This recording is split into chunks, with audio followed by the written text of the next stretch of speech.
حضرت عمر رضی اللہ تعالی عنہ رمضان المبارک کے آخری عشرہ میں سرور کائنات صلی اللہ علیہ وآلہ وسلم کے روضہ اقدس کی زیارت کے لیے گئے۔ وہاں روضے کے سامنے ایک اعرابی دیہاتی کھڑا دعا مانگ رہا تھا۔ حضرت عمر رضی اللہ تعالی عنہ نے اس کے پیچھے خاموشی سے کھڑے ہو گئے اور اعرابی یہ دعا مانگ رہا تھا: اے میرے رب، یہ آپ کے حبیب صلی اللہ علیہ وآلہ وسلم ہیں۔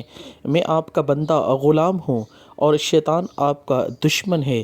اے میرے رب، اگر آپ میری مغفرت کر دیں تو آپ کے حبیب صلی اللہ علیہ وآلہ وسلم خوش ہو جائیں گے اور آپ کا یہ بندہ کامیاب ہو جائے گا اور آپ کا دشمن غمگین اور ذلیل و خوار ہو جائے گا، اور اگر آپ نے میری مغفرت نہ فرمائی تو آپ کے حبیب صلی اللہ علیہ وآلہ وسلم پریشان ہو جائیں گے، دشمن خوش ہو جائے گا اور یہ بندہ ہلاک ہو جائے گا۔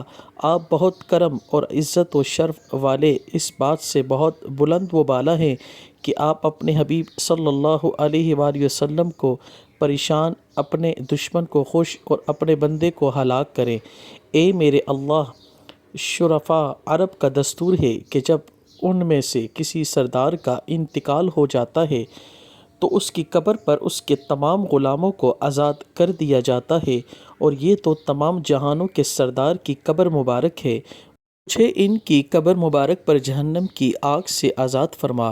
حضرت عمر رضی اللہ تعالی عنہ نے بھی اونچی آواز میں کہا: اے میرے رب، میں بھی یہی دعا مانگتا ہوں جو اس اعرابی نے مانگی ہے، اور اتنے روئے کہ داڑھی مبارک آنسوؤں سے تر ہو گئی۔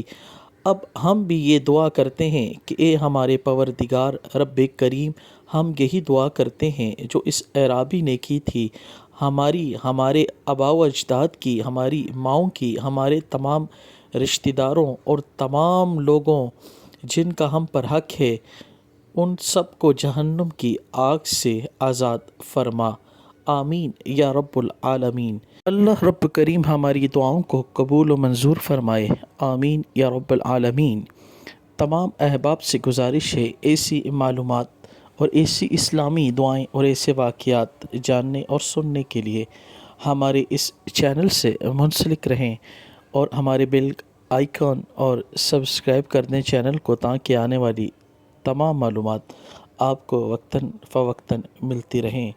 اللہ پاک ہماری اس عمل اور اس دعا کو قبول فرمائے۔